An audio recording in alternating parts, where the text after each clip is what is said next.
लिख लो ठीक से पतावा, सुनो ना जाता रो कलकत्तावा, लिख लो ठीक से पतावा, यूं जाके न करी होला फरवा, किया वो अखिया में कदी का जरावा, नहीं लगी सवतीन के नजरवा, किया वो अखिया में कदी का जरावा, नहीं लगी सवतीन के नजरवा।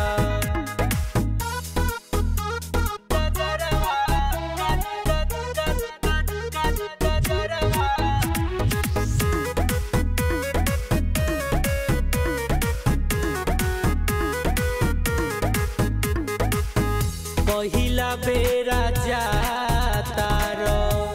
करेला नौकरी, देखी के फिसली हो जनी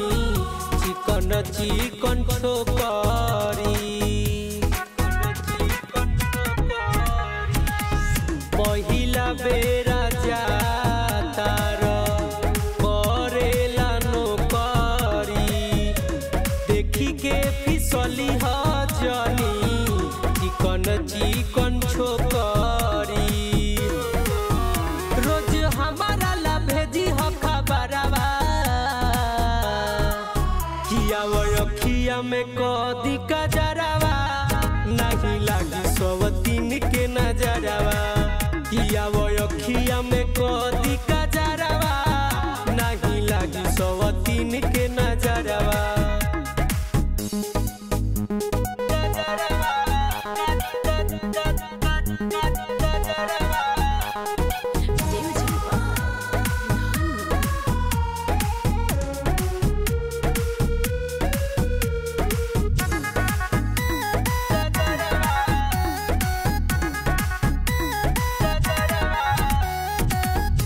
आग लागो बजार पर